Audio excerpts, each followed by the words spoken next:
மலைகள். இந்த உலகத்தில் சின்ன வயசுலேருந்தே எனக்கு ரொம்ப பிடிச்ச விஷயம் மலைகள்.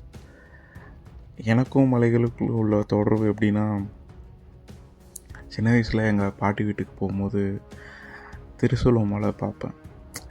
அது சின்ன வயசுலேருந்தே அந்த மலையை நான் அடிக்கடி நாங்கள் பாட்டி வீட்டுக்கு போகிறதுனால அது மேலே ஏதோ ஒரு பிரமிப்பு, ஒரு ஆச்சரியம்.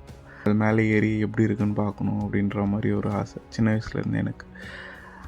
நான் ஃபஸ்ட்டு நான் பார்த்த மலைனா அது திருசூலம் மலை தான். இங்கே ஏர்போர்ட்டுக்கு பக்கத்தில் இருக்குது, உங்கள் எல்லாருக்குமே தெரிஞ்சிருக்கும் அந்த மாதிரி. ஸோ அந்த மாதிரி ஒரு ஸ்டார்டிங் தான் எனக்கும் மலைகளும். மலைகள்னால் என்னன்னு தெரியுமா? நம்ம சுற்றி இருக்கிற நிலப்பகுதியை விட கொஞ்சம் உயரமாக இருக்கும் இடத்த தான் மலைகள்னு சொல்கிறோம். பொதுவாக 1000 மீட்டருக்கு மேலே இருக்கும் நிலப்பகுதிகள் எல்லாம் மலைகளாக நம்ம கன்சிடர் பண்ணிக்கலாம். ஆனால் இந்த மலைகள் எப்படி உருவாகுது, எத்தனை வகையான மலைகள் இருக்குது, மலைகள் எப்படி உருவாகுது தெரியணும்னா முதல்ல நம்ம டெக்டானிக் பிளேட்ஸ் பற்றி கொஞ்சம் தெரிஞ்சுக்கணும். இந்த டெக்டானிக் பிளேட்ஸ்னால் என்னென்னா, பூமி மேலே இருக்கிற பெரிய பெரிய பாறை தகடுகள். இந்த தகடுகள் இப்போது முக்கியமான விஷயம் என்னென்னா, இந்த தகடுகள் ஸ்டெடியாகவே இருக்காது. பூமிக்குள்ளே இருக்கிற வெப்பம், எனர்ஜி எல்லாம் காரணமாக இந்த பிளேட்ஸ் எப்போவும் ஸ்லோவாக மூவ் ஆகிட்டே இருக்கும். அதனால் இந்த டெக்டானிக் பிளேட்ஸ் 3 விதமாக மூவ் ஆகும். ஒன்றுத்திலிருந்து இன்னொன்று விலகும். 2 பிளேட்ஸும் மோதும். 3 ஒன்றின் மேலே ஒன்று சரியும். ஓகே, முதல்ல இப்போ விலகிறத பார்க்கலாம். 2 பிளேட்ஸ் விலகும்போது அந்த கேப்லேருந்து மேக்மா வெளியே வரும். அது குளிர்ந்த புதிய நிலப்பகுதியாக உருவாகும். சில நேரம் அந்த மேக்மா மேலே வரும்போது பூகம்பங்களும் நிறைய இந்த பூமியில் வரும். இதுதான் முதல் வகை. அடுத்து பிளேட்ஸ் மோதுறது. 2 பிளேட்ஸ் மோதும்போது அது மேலே தூக்கப்பட்டு மலைகளாக உருவாகும். சில சமயம் எரிமலை இல்லாத மலைகளும் உருவாகும். இப்போது மலைகள் எத்தனை வகைன்னு பார்க்கலாம். மொத்தம் 5 வகையான மலைகள் இருக்குது. Fold mountains, fault block mountains, volcanic mountains, dome mountains, plateau mountains. இதில் மடிப்பு மலைகள் தான் ரொம்ப காமன். உதாரணம் இமயமலை. அடுத்து பிளவு தடுப்பு மலைகள், ஃபால்ட் பிளாக் மவுண்டெயின்ஸ். பூமியோட மேல் பரப்பில் கிராக்ஸ் அல்லது பிளவுகள் வரும். அந்த பிளவுகளால் சில பகுதிகள் மேலே எழும்பும், சில பகுதிகள் கீழே போகும். அப்படியே அன்ஈவனாக உருவாகிறது தான் இந்த மலைகள். இதுக்கு எடுத்துக்காட்டாக அமெரிக்காவில் இருக்கிற சியரா நெவாடா, ஜெர்மனியில் இருக்கிற ஹார்ஸ் மவுண்டெயின். அடுத்ததாக எரிமலை மலைகள். இது ரொம்ப இன்ட்ரெஸ்டிங். பூமிக்கு இருக்கிற மேக்மா மேலே வெடிக்கும்போது அது குளிர்ந்த மலை மாதிரி உருவாகும். இந்த எரப்ஷன் மெதுவாகவும் நடக்கலாம், வேகமாகவும் நடக்கலாம். கடலுக்குள்ளே நடந்தால் சில சமயம் புதிய தீவுகளே கூட உருவாகும். உதாரணம் ஜப்பானில் மவுண்ட் ஃபியூஜி மவுண்டெயின், அமெரிக்காவில் மவுண்ட் செயின்ட் ஹெலன்ஸ், ஆப்பிரிக்காவில் கிளிமாஞ்சாரோ. அடுத்து டோம் மலைகளை பற்றி பார்க்கலாம். இதில் என்ன ஆகுனா, மேக்மா மேலே வர முயற்சி பண்ணும், ஆனால் சர்ஃபேஸுக்கு வராது. அதனால் மேலே இருக்கிற நிலம் டோம் மாதிரி தூக்கப்படும். பிறகு மில்லியன் ஆண்டுகள் கழித்து எரோஷன் ஆகுதுனால அதை மலை மாதிரி தெரிய ஆரம்பிக்கும். உதாரணம் யூஎஸ்ஏல இருக்கிற பிளாக் ஹில்ஸ். கடைசியாக பீடபூமி மலைகள். இதை மீசா மவுண்டெயின்ஸ்னு சொல்லுவாங்க. இது எப்படி உருவாகுதுன்னா, சுற்றி இருக்கும் நிலப்பகுதியிலெல்லாம் எரோஷன் ஆகி போயிடும். ஆனால் நடுவில் இருக்கிற பகுதி மட்டும் உயரமாக இருக்கும். அதனால் மேலே ஃப்ளாட்டாக இருக்கும்.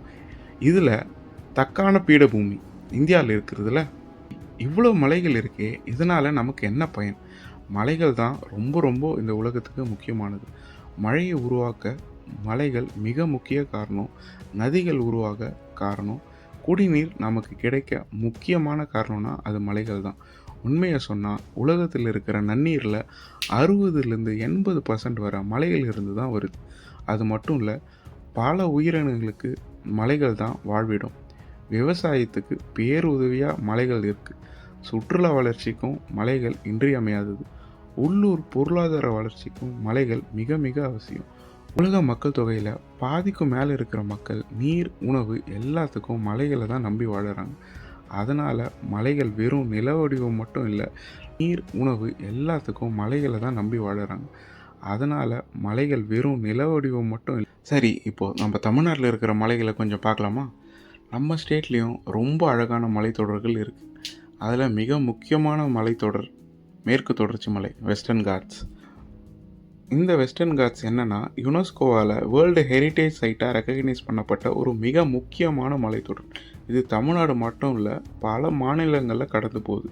இந்த வெஸ்டர்ன் காட்ஸில் தான் நமக்கு தெரிஞ்ச ஃபேமஸ் ஹில் ஸ்டேஷன் எல்லாமே இருக்குது. ஊட்டி, கொடைக்கானல், வால்பாறை.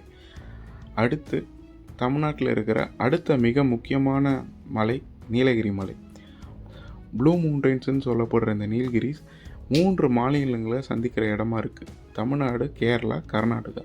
இங்கே tea estates, forest, wild life எல்லாமே இருக்குது. அடுத்ததாக தமிழ்நாட்டில் மிக முக்கியமான மலை ஆனமலை. இங்கே தான் ஃபேமஸ் ஆனமலை டைகர் ரிசர்வ் இருக்குது. யானைகள், புலிகள் மற்றும் அரிய வகை விலங்குகள் எல்லாமே இந்த மலைத்தொடரில் இருக்குது. நேச்சர் லவ்வர்ஸ்க்கு இது ஒரு பேரடைஸ். அடுத்ததாக கொல்லிமலை. இது ஃபேமஸாக இருக்கிறதுக்கு மிக முக்கியமான காரணம் 70 கொண்டை ஊசி வளைவுகள் இந்த மலையில் இருக்குது. வண்டியில் போகிறதுக்கே அவ்வளோ த்ரில்லிங்காக இருக்கும். இதில் மிக முக்கியமாக ஆகாய கங்கை நீர்வீழ்ச்சி இருக்குது. நான் பர்சனலாகவே இந்த கொல்லிமலைக்கு ஒரு வாட்டி போயிருக்கேன். அதை பற்றின ஒரு வீடியோ நான் தனி காணொலியாக போடுறேன், ஏன்னா அது ரொம்ப இன்ட்ரெஸ்டிங்காக இருக்கும். அதுக்கப்புறம் தமிழ்நாட்டில் இருக்கிற இன்னொரு முக்கியமான மலை ஏற்காடு மலை. இது சேலத்தில் அருகில் இருக்கிற ஒரு காம் ஹில் ஸ்டேஷன். இந்த மலை எதுக்கு ஃபேமஸ்னால் காஃபிக்கும் நல்ல கிளைமேட்டுக்கும் ஷார்ட் ட்ரிப்புக்கும் சூப்பரான ஒரு பிளேஸ். மலைகள்னாலே நம்ம எல்லாருக்கும் ஞாபகம் வருது இமயமலை. இந்த உலகத்திலேயே மிக இளமையான மலைனா அது இமயமலைன்னு சொல்கிறாங்க. இந்த உலகத்திலேயே ரீசண்டான உருவான மலைன்னு சொன்னால் யாராச்சும் நம்ப முடியுமா? வாங்க அதை பற்றி பார்க்கலாம். பல மில்லியன் ஆண்டுகளுக்கு முன்னாடி இந்தியன் பிளேட்னு ஒரு தட்டும், யூரோஷியன் பிளேட்டுன்னு இன்னொரு தட்டும் வேகமாக வந்து மோதுது. 2 பெரிய கண்டங்கள் மோதும் போது தான் 2 நிலமும் மேலே தூக்க ஆரம்பிக்கும். அப்படியே தூக்கப்பட்டு தான் இந்த இமயமலை உருவானது. ஆனால் ட்விஸ்ட் என்னென்னா, இந்த ப்ராசஸ் இன்னும் முடிஞ்சு போயிடல. இப்போ கூட இந்தியன் பிளேட்டும் யூரோஷியன் பிளேட்டும் எதிராக தள்ளிக்கிட்டே இருக்குது. அதனால தான் இமயமலை இன்னும் வருடத்துக்கு வருடம் கொஞ்சம் கொஞ்சமாக உயரம் அதிகமாகிட்டே இருக்குது. அதனால தான் சயின்டிஸ்ட் என்ன சொல்கிறாங்கன்னா, இமயமலை இன்னும் யங் மவுண்டெயின், இன்னும் வளர்ந்து கொண்டே இருக்கும் மவுண்டெயின். மற்ற மலைகளோட கம்பேர் பண்ணால் அவங்க ரொம்ப பழையது, எரோஷன் ஆச்சு, ஹைட்டு குறைஞ்சி போச்சுன்னு இருக்கும். ஆனால் இமயமலை இன்னும் ஆக்டிவ் ஸ்டேஜ்லேயே இருக்குது. அதனால தான் இமயமலை உலகத்திலேயே ரீசெண்டான உருவான மலைன்னு சொல்லப்படுது. இது இன்னும் வளர்ந்து கொண்டே இருக்கும். இன்னொரு இன்ட்ரெஸ்டிங்கான விஷயம் நான் படித்தேன் ரீசெண்டாக. அதை பற்றி உங்கள்கிட்ட ஷேர் பண்ணணுன்னு ஆசைப்பட்றேன். சமீபத்தில் கென்யாவில் நிலம் 2 பாகமாக பிளந்ததை பற்றி நீங்கள் எல்லோரும் கேள்விப்பட்டிருப்பீங்க. அது ஜஸ்ட் ஒரு கிராக் மட்டும் இல்லை, அது ஒரு பெரிய ஸ்டோரியோட ஆரம்பம். அது நம்ம வாழ்ந்துட்டுருக்கிற காலகட்டத்தில் நடக்கும் பார்க்கும்போது எனக்கு ரொம்ப இன்ட்ரெஸ்டிங்காகவும் ஆச்சரியமாகவும் இருக்குது. இது நடக்கிறது எங்கன்னா ஈஸ்ட் ஆஃப்ரிக்கா ரிஃப்ட்னு சொல்லப்படுற இடத்துல. அதாவது பூமியோட டெக்டானிக் பிளேட்ஸ் இங்கே மெதுவாக பிரிஞ்சுக்கிட்டே இருக்குது. இப்போ ஆஃப்ரிக்காவே 2 பிரிய போகுது. ஒரு பக்கம் ஆஃப்ரிக்கன் பிளேட், இன்னொரு பக்கம் சோமாலி பிளேட். இந்த சோமாலி பிளேட் மெதுவாக பிரிஞ்சு ஒரு நாள் முழுக்க தனி கான்டினெண்ட்டாகவே ஆகிடும். சரி, அதில் நமக்கு என்ன அப்படின்னு நீங்கள் கேட்கலாம். இங்கே தான் ட்விஸ்டே இருக்குது. இந்த சோமாலியன் பிளேட் அப்படியே ட்ரிஃப்ட் ஆகி பல மில்லியன் ஆண்டுகள் கழித்து இந்தியன் பிளேட்டுக்கு வந்து மோதும்னு சில சயின்டிஸ்ட் ப்ரெடிக்ட் பண்ணுறாங்க. அது மோதுனா என்ன ஆகும்னு தெரியுமா? நம்ம இமயமலை எப்படி உருவானதோ அதே மாதிரி ஒரு ஹியூஜ் பொல்யூஷன், அந்த இம்பேக்ட் காரணமாக தமிழ்நாடு மற்றும் கேரளாவில் இந்த புதிய பெரிய மலைத்தொடர்கள் உருவாக வாய்ப்பு இருக்குது. ஆனால் இது நாளைக்கு நடக்க போகிற விஷயம் இல்லை. இதுக்கு மில்லியன்ஸ் ஆஃப் இயர்ஸ் ஆகும். நாம் பார்க்க முடியாத அளவுக்கு இது ஸ்லோவான ப்ராசஸ்.